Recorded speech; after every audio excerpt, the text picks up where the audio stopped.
কখনো পরিত্যাগ করেননি এবং তোমার প্রতি অসন্তুষ্ট হননি। ওয়ালাল আখিরাতু খায়রুল লাকা মিনাল উলা, নিঃসন্দেহে তোমার জন্য পরবর্তী যুগ পূর্ববর্তী যুগের চেয়ে ভালো। ওয়ালাসাউফা ইউতিকা রাব্বুকা ফাতারদা, আর শীঘ্রই তোমার রব তোমাকে এত দেবেন যে তুমি খুশি হয়ে যাবে। আলাম ইয়াজিদকা ইয়াতীমান ফাআওয়া, তিনি কি তোমাকে এতিম হিসেবে পাননি তারপর তোমাকে আশ্রয় দেননি? ওয়াওয়াজাদাকা দাল্লান ফাহাদা, তিনি তোমাকে পথ না পাওয়া অবস্থায় পান তারপর তিনিই পথ দেখান। ওয়াওয়াজাদাকা আইলান ফাআগনা, তিনি তোমাকে নিঃস্ব অবস্থায় পান তারপর তোমাকে ধনী করেন। فأما اليتيم فلا تقهر وأما السائل فلا تنهر وأما بنعمة ربك فحدث, কাজেই এতিমের প্রতি কঠোর হয়ো না, সাহায্য প্রার্থনাকারীকে তিরস্কার করো না, আর নিজের রবের নিয়ামত প্রকাশ করো।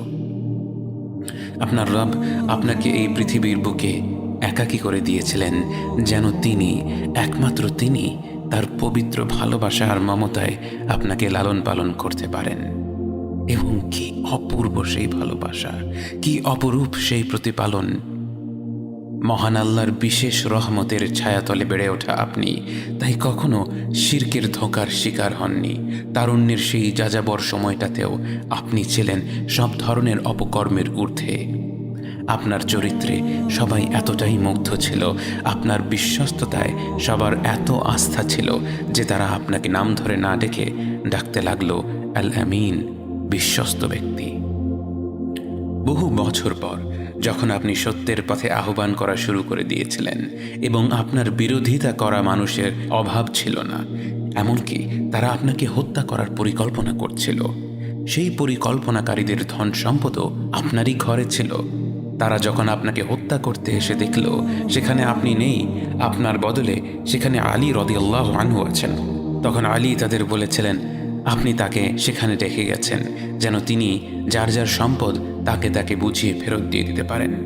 অর্থাৎ যে ব্যক্তিটি আপনাকে হত্যা করার পরিকল্পনা করছিল তার বিবেচনায়ও তার সম্পদ নিরাপদে রাখার সর্বশ্রেষ্ঠ জায়গা ছিল আপনারই ঘর।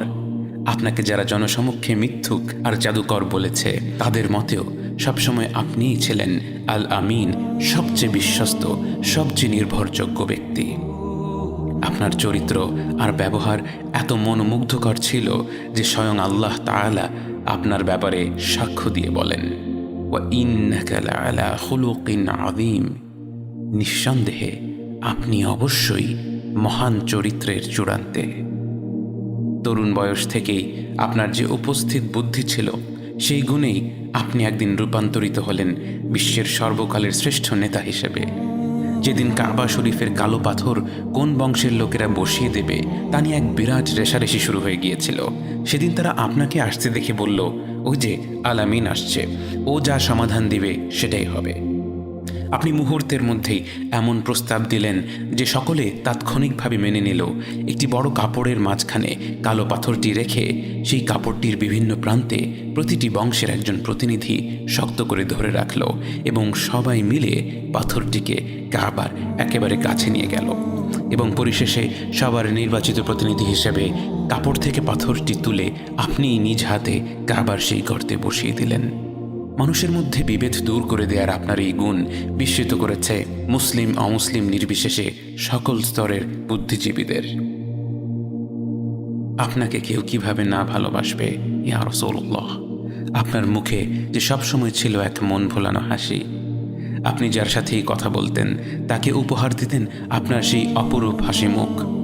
আপনি কখনো মুখ খুলে হো হো করে হেসে উঠতেন না, কিন্তু আপনার মুখের মার্জিত সুমধুর সেই হাসিটি ছিল সদা বিরাজমান। আবার মাঝে মাঝে একটু হাসি ঠাট্টা করতেও ভুলতেন না। যখন একজন বৃদ্ধা সাহাবীয়া এসে আপনাকে জিজ্ঞেস করেছিল তিনি কি জান্নাতে যেতে পারবেন কিনা, আপনি তাকে বলেছিলেন জান্নাতে কোনো বৃদ্ধ মানুষ যাবে না। যেই না তিনি আতঙ্কে কাঁদতে শুরু করে দিলেন, আপনি হেসে তাকে শান্ত করে বললেন যে ব্যক্তি জান্নাতে যাবে সেই তার যৌবনকালে ফিরে যাবে। আপনার ঠাট্টার বিশেষত্ব ছিল আপনি মজা করেও কখনো মিথ্যা কথা বলতেন না। যাদের সৌভাগ্য হয়েছিল আপনাকে দেখার, তাদের কেউ কেউ আপনাকে সূর্যের সাথে তুলনা করেছে, কেউ কেউ করেছে চাঁদের সাথে। তাদের শব্দ তালিকায় এর চাইতে সুন্দর কিছু থাকলে তারা হয়তো সেই শব্দই উল্লেখ করত। আপনার ঘ্রাণ ছিল মনোমুগ্ধকর, অঢেল পরিমাণে সুগন্ধি ব্যবহার করা ছিল আপনার সুন্নাহ, যদিও আপনার ঘামের সুবাস ছিল সুগন্ধির চেয়েও মিষ্টি।